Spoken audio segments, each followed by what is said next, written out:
What's going on, guys? Welcome to your 19th Java game development tutorial, and in this tutorial we are finally going to be finishing up our screen manager class. I promise you guys, we only have one more method to build, and all this method is going to do is going to create image compatible with your monitor, pretty much.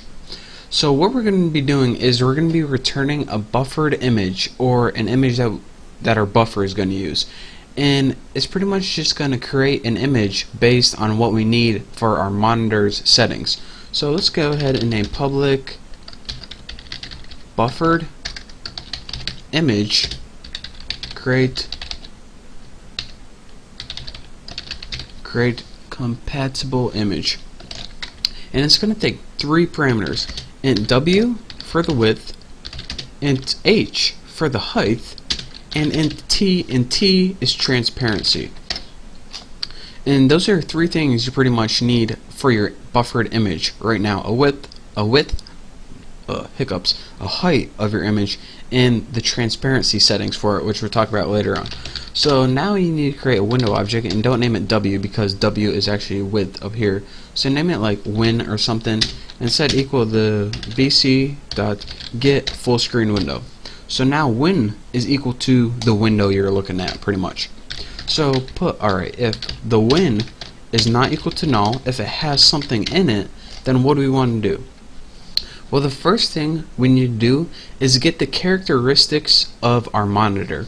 Now we can't just go ahead into our computer and look at the settings, because we want this computer to run on every game. So it's going to be different for every monitor. So let's go ahead and put graphics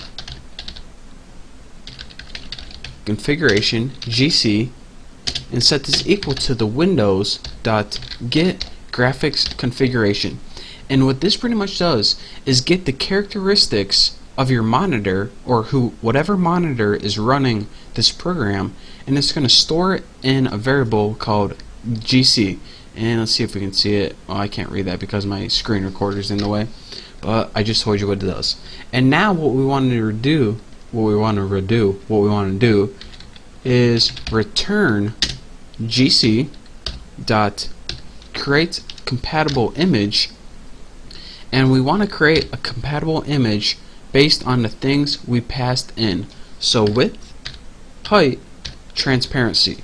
So now that it knows your monitor's settings, it can create a compatible image based on the settings, pretty much based on the settings we passed it in and the settings that it got from its monitor. So that is pretty much what's going to happen, but of course if that doesn't happen, then let's just return null. So if things go bad, just return nothing, because if we don't have a return statement, then this program won't work.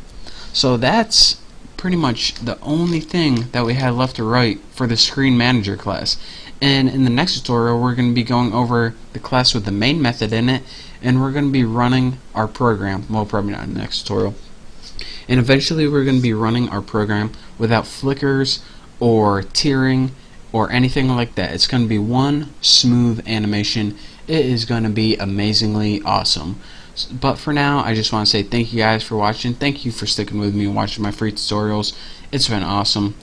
That's it for this tutorial. I'll see you next time. Don't forget to subscribe. See ya.